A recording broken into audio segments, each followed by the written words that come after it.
Welcome to Cinema-Savants, your home for all your movie and TV news, with Todd Vandenberg, Lee Vowell, and Rob Steele. And coming up in this week's show, a not-so-little faith, a not-so-little salary, and a not-so-little name director dropping out. But first, I'd like to remind you to like the show on Facebook and subscribe on iTunes or the Google Play Store or YouTube or Spotify, because we're there now. Who knew?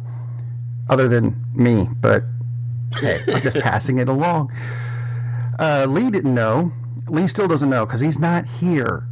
Again, damn him and his vacations. Yeah, damn him and his life. Or something like that. So be. But, you know, he's not the only one with a newly renewed romance in his life. Is that how we can put that? We'll put it that way. Put it that way. It was kind of announced this week, or verified this week, or confirmed. We're not real sure really how this story is coming about. Has to do with Bram Stoker's Dracula. Yes, the film in 1992, where they wanted such realism that an actual Greek Orthodox priest was brought in for that wedding scene between Keanu Reeves and Winona Ryder. And they're kind of discovering now, holy crap, that might have been a real ceremony, and they might actually be married to each other. Very, very weird story. Very weird. It's funny that the news apparently came from the director of the movie, so it's not like some, like the best boy's assistant, it's like, a guy who was helping us. Second grip.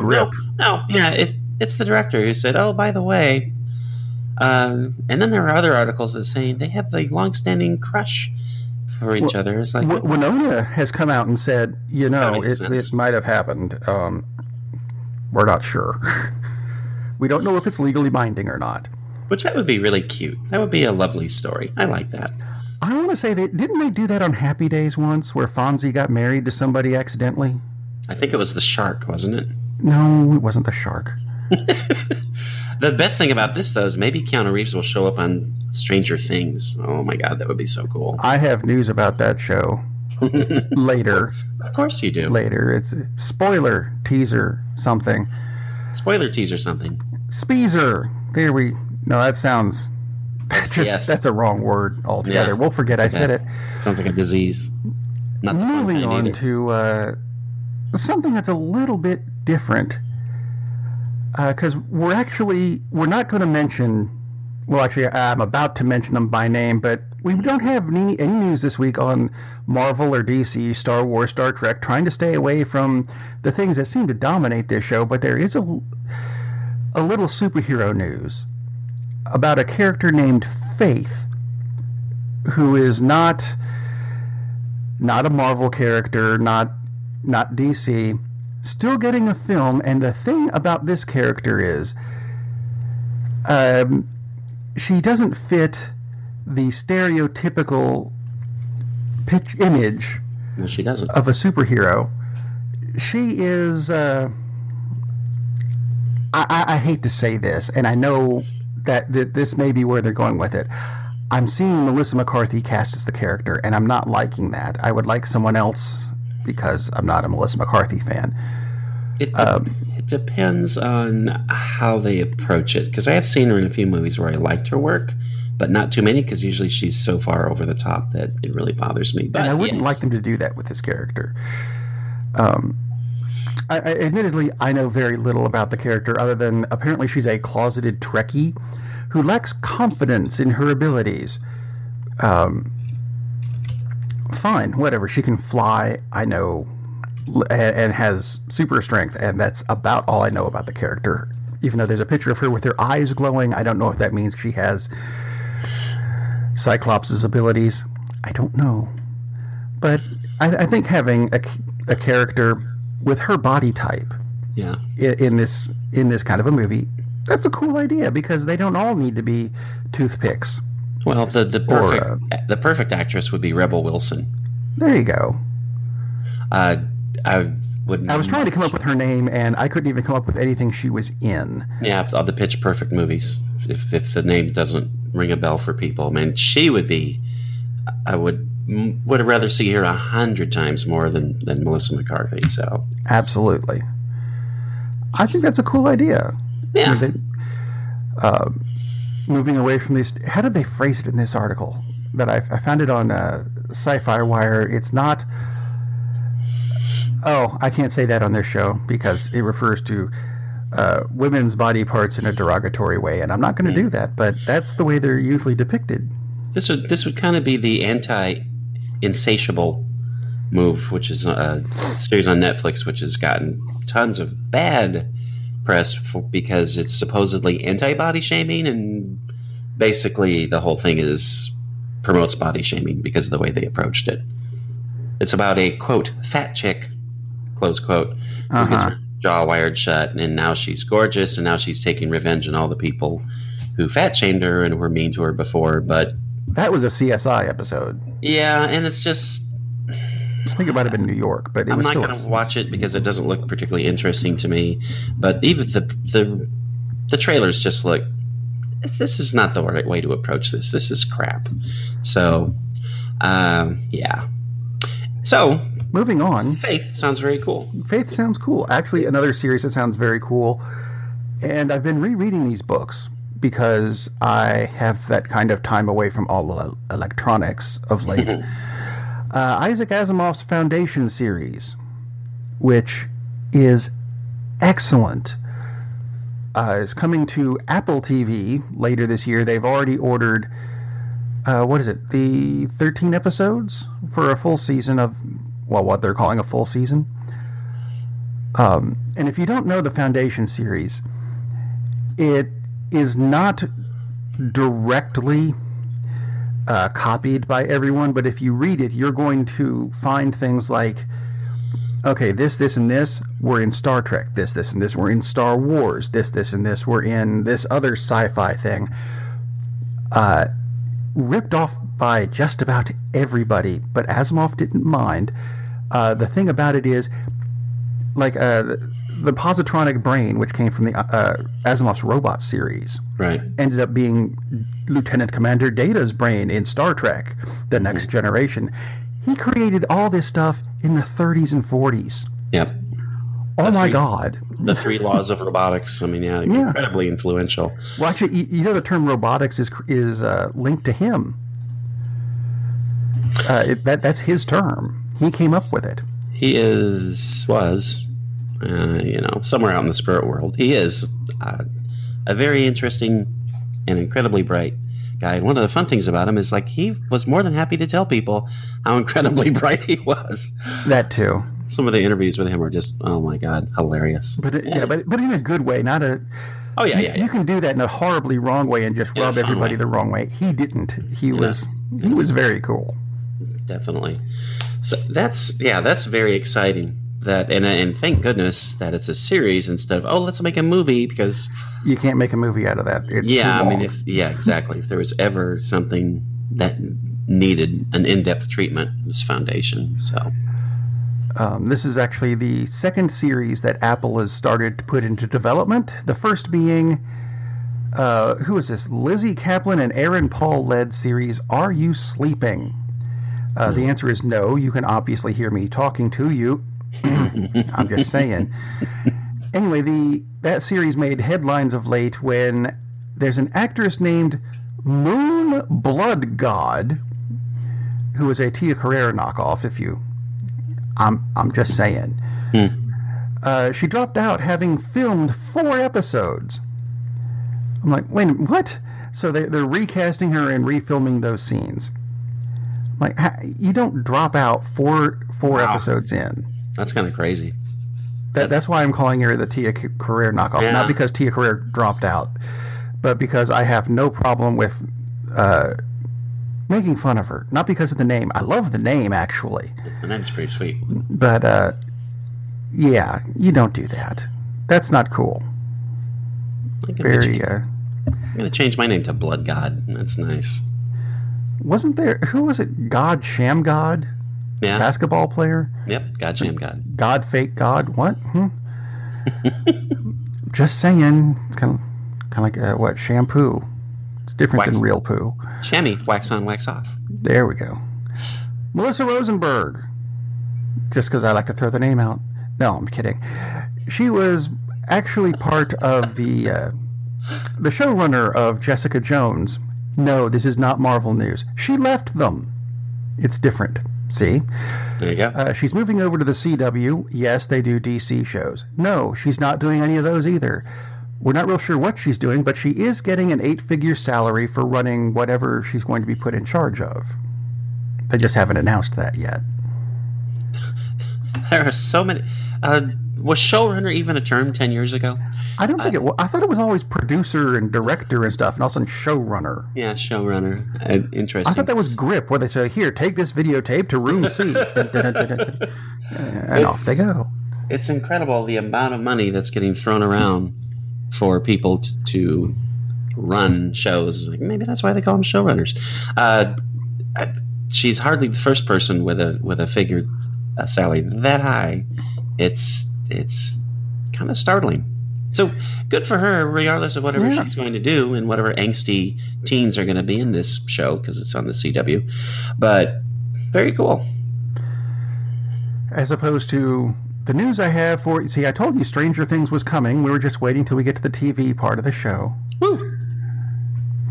Third season of Stranger Things is coming up, and they're saying it's going to be the darkest season of the series yet. I'm like, you're 3 in. Come on. How can... Anyway, that's not the point. It's so dark, it's going to be based a lot on the 1985 Chevy Chase comedy Fletch. Yeah. What? How? Yes, I did make that sound myself, and yes, my jaw hurts. How can you have the darkest of the series and base it on Fletch? Really? Maybe it's based on Chevy Chase's real personality, not Fletch. That would be kind of dark. No. Yeah, that doesn't really... I don't understand. Yeah, that hurts, doesn't it? It really hurts your brain. It's like... Yes, it hurts my jaw. My brain is catching up. Because dark is... I almost said darker things. Stranger Things is such a light, airy... I mean, it's pretty dark as it is. No, now things are really going to get grim. And, oh, by the way, this is kind of based on Fletch. Huh? Not sure how that works. I'm definitely interested to see how it's going to work, but...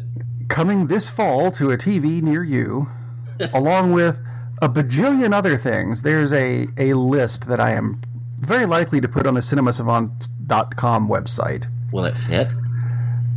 The link? Absolutely. The link will fit just fine. I'm not putting the list. The list would overload just about anything. Yeah, you're gonna have to find it's a list of when all the TV shows are coming this fall, including... Sometime and this is not between just September and November. No. Oh, silly man.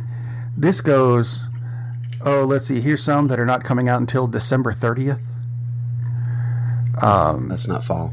That's winter. That's spring almost. I'm in Georgia. It's spring. The list is substantial, and it doesn't just cover your networks. It's including some cable channels like Nat Geo and FXX, and what I haven't even heard of Acorn.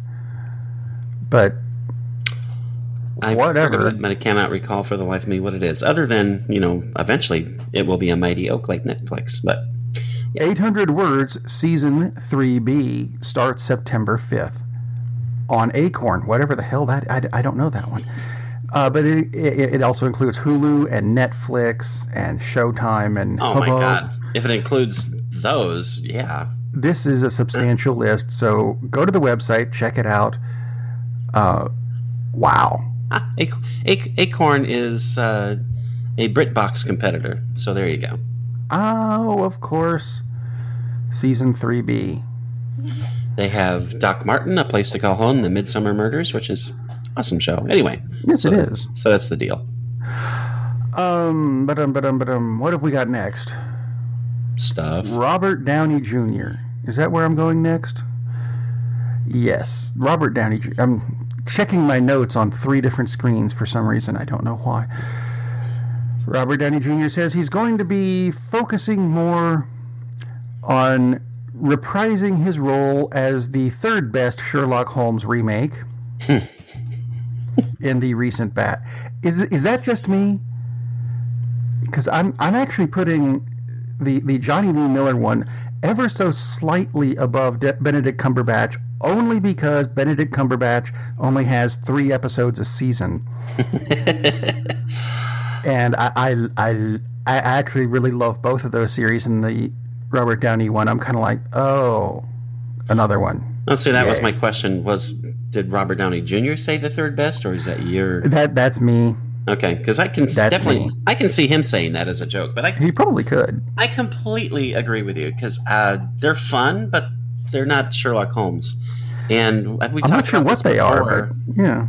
But the casting is, I understand why they did the casting, but the casting is absolutely wrong. Jude-Law should have been Sherlock Holmes.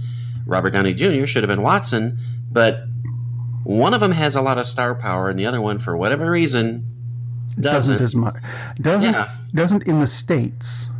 I think he does across the pond. Yeah, but... and then of course, one country buys zillions of movie tickets, and the other one buys millions, which is why Robert Downey Jr. got the role of Sherlock Holmes. And like I said, they're fun movies, and Lee, who is off having a life and enjoying vacation, likes them more than I do, which is certainly okay. Lots of people like them more than we do because they're very popular, but they're not Sherlock Holmes movies, and the casting just pisses me off. It's like... Actually, another reason to go to the website, I still have that video up where he's being interviewed by Ed Byrne and Graham Norton about why wasn't a British guy cast as Sherlock Holmes if you're doing it as a period piece in the UK. Hint, hint. Hint, hint. And Graham Norton, great show. Absolutely. Let's see, moving on. Something Downey Jr. is not going to be doing, and nor is Idris Elba, which annoys me, is the next Bond movie. And apparently someone else who's not doing it is Danny Boyle. Which also annoys me greatly. Well, apparently he left, and we knew about this already, but he left because the creative differences. I kept saying creative differences. It's because he wanted... what is the guy's name? Tomasz Kot, who's a Polish actor, as the main villain. And Daniel Craig said no. And Daniel Craig apparently plays a key role in the casting. So they said, no, we're not going to cast him. And Danny Boyle said, fine, bye, and left. So... And that's so weird because is there some personal beef there? I mean, I do not know. I am passing along the amount of information I've been given. That's just a very weird. I mean, not weird for Boyle to leave over the casting. Right. Weird for an actor to say, no, I don't want to do it. Especially an actor who's repeatedly expressed that, I'm kind of tired of this role. And I he's awesome. To me, he's the best Bond since Connery. But, dude, who's running the show? Apparently Bond. Yeah, apparently. Speaking of Sean Connery, by the way, turned 88 this past Saturday. Woo! And that is the last we're probably ever going to hear of him because he's become a hermit. Or a Kermit. He might be green and living in a swamp. I don't know. He's just disappeared. Let's see. As is his right. Yeah, he's earned it. Go ahead. Predator. Another movie that's coming out. Again, still. Mm-hmm. Has it ever really gone away since, 1987? No, never has. The new one has scored an R rating. Makes me happy. Director, I loved this, and I'm going to have to rephrase it a little bit. Director Shane Black says that's good because a PG-13 rating is for those things that Trump likes to grab them by. Yeah. When they first started rolling out trailers and stuff, I thought, okay, it looks like it might be interesting. I mean, the trailers do look fun. And then I saw Shane Black, director, is like that, which increased my interest in this. Like, I don't know, 100-fold. Shane Black has done. He was in the first one. Some awesome movies. He's in the first one? He's in the first one. No, that's hilarious. Good for him. I'm trying to remember. I think he was the guy with the glasses who got killed off very quickly. That would make sense because he's a goofy guy. Shane Black. I'm looking that up while you talk. Iron Man 3 director. It's like, that movie's okay, right? Oh, sorry, that's a Marvel thing. But it's not so much that. It's another Robert Downey Jr. Yeah, it wasn't. Kiss Kiss Bang Bang, which is a criminally underrated movie. Hilarious murder mystery cop thriller procedural thing. Oh my gosh, that's one of my favorite movies. That thing is absolutely great. And is it The Nice Guys, I believe is the name of it? Yes, The Nice Guys movie, which again didn't get nearly the box office that it deserved. Terrific, absolutely terrific movie. So when Shane Black is making this is absolutely perfect. Yeah, I looked at. I was right. The guy with the glasses. The guy with the glasses. That makes sense. Hawkins. And yes, now that I see a photo of what Shane Black looks like now, totally see it. Yeah. It doesn't look very different from. Obviously, he's older because he's not some weird. What? You mean 30 years later, he looks like he's aged? No, can't be. Well, he is in Hollywood, so, it could be possible. Well, that's true.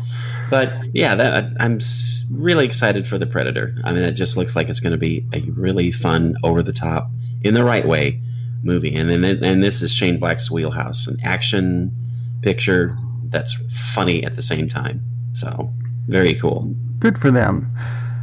Somebody who does look like he has aged, though. Basketball legend Kareem Abdul-Jabbar. Oh, I thought you were going to go with Sham God. Anyway.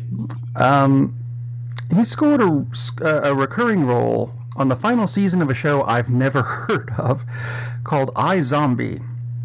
Yeah, that's actually a pretty fun movie. Show. TV show. I'm not familiar with it. Apparently it's on the CW and in charge of whoever, the showrunner for Jessica Jones. Yeah. Anyway, he's playing Zed, who's a zombie and one of two Seattle City Council members who didn't flee the city before the wall went up, and now he's a zombie. It's an 8-foot zombie. Who can we get for that? Look, it's Kareem. There you go. Sure, why not? Okay. But they said that that's going to be the final season of iZombie. 5th season and done. Oh, well, then I guess I'll have to start watching it again. I've seen almost the entire first season. It's a fun flick. Well, there's another show that announced it's going to be ending this week, and that would be The Big Bang Theory. After 12 seasons. It was a fun show whenever I remembered that it was on and the opportunity presented itself. But everybody's coming back, even though there is a lot of money being thrown around. Oh, absolutely. Just ridiculous. Who's it? Jim Parsons. Right. Took me a minute to come up with his name. He's making over $50 million. I think they reported. Yeah, I'm sorry. If he said he would sign for 2 seasons, he was going to get paid over $50 million, and he turned that down, saying, "Look, we need to be done because we're running out of storylines." So if you want to know why it's going, it's his fault. Blame him. Send him hate mail. I'm kidding. I'm kidding. I'll just throw in that in my mind they ran out of storylines about 3 episodes in. Well, I just really don't like that show at all. And obviously, I'm in the vast minority because it's one of the most popular TV shows ever, not just like on Now. I mean, yeah, if you look at the ratings, it doesn't compare to shows like MASH or whatever, but there are like 80,000 choices. That's the only reason the ratings aren't through the roof. I mean, for now. Well, yeah, MASH had what? Competition between 2 other shows. Yeah, I mean, it's a vastly different landscape, but I just don't find the show to be smart. It's funny, but not really in a particularly great way. So it's like, I suppose if I just kind of turned off the filter of thinking that, oh man, this movie is for smart people, which is how people are how it's kind of presented, and a lot of people talk about it that way, is like, no, not really. Which doesn't mean you have to be dumb to like it. Please, I'm not saying that. I'm just saying that their concept of what is smart is really stupid. So I just don't find the show to be particularly funny. And again, it has for me. It has its moments, but they're spaced out a bit. It's all about individuality and just how you present things. That's very subjective. You can't objectively say, "Oh, that show's not funny." We're not talking about Adam Sandler, for God's sakes. I mean, no. Objectively, he's terrible and has been for 20 years. But so it's like, okay, good for them. I'm all for someone being able to turn down $50 million because he thinks, okay, we've done as much as we can do. So good for him. Good for everybody that's going to be incredibly rich for the rest of their lives for the residuals for this. They're doing something that they really enjoy doing, I would hope. So that's awesome when people are able to make tons of money doing something they enjoy. Yes. Good for them. And let's see, unless you've got something else to throw in, I've got something to end the show with. Woo! Because it's weird. It's weird news. We like weird news. It's not a show that we don't pay much attention to things like DuckTales because, one of my son's 6 favorite shows ever, and he's 30, and it's still one of his favorite shows. So, well, he's going to like this then, because to me there was always a little mystery about the show. Mainly, where the hell did Huey, Dewey, and Louie come from? I mean, are they Scrooge McDuck's nephews? Are they Donald's? Does Donald have relatives? Is it Daisy's? They're Donald's nephews, according to canon. They're Donald's. But we found out about this because this is coming up. Since they rebooted the series, they're bringing back the long lost mother of Huey, Dewey, and Louie. Long lost, and I didn't even realize this. Like this is older than. No, going back even farther than that to the 30s.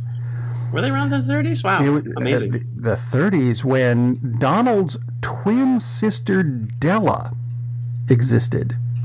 Now, where has Della been for the past 90 years? I love this. She was stranded on the moon with no way to return or contact her family. Well, that fits DuckTales for sure. Apparently it does. Doesn't really fit the 1930s version, but it fits DuckTales perfectly. Hey, Huey, Dewey, and Louie are in their 90s. Ducks have a much longer lifeline than I had expected. Anyway, Della Duck is coming back and being voiced by Paget Brewster of Criminal Minds. Really? Yes. That's cool. I like Paget Brewster. I do too. She's really, to me, she's one of these people who deserves more success. I think she's great in Criminal Minds. I do, but the whole kill her off secretly and don't let anyone know, and then bring her back in the next episode, and then have her leave again, and then come back 3 episodes later, and then leave again, and knock that crap off. But I like the character when she was there. Yep. I'm just saying. Might just be me. And you're saying correctly. No. Yeah. That silliness is. But unless she specifically asked for that, not on her. I think she did, but not the point. We're not reviewing Criminal Minds because it's not the review show. That's coming up this Friday, and I urge you to tune in because we've got some 3-letter movies to look at. Yeah, not 4-letter movies. That would be porn. And we're not going there. Tune in Friday, and we'll see you there. Captain, we're losing power in the warp engines. I think we should be leaving now. I'm going to go home and sleep with my wife. And on that unusually harmonious bombshell, it is time to end. I am very disappointed! Man, we have a weird job. It's shameful, but, it's a living. And like that, he's gone. Darn, that's the end.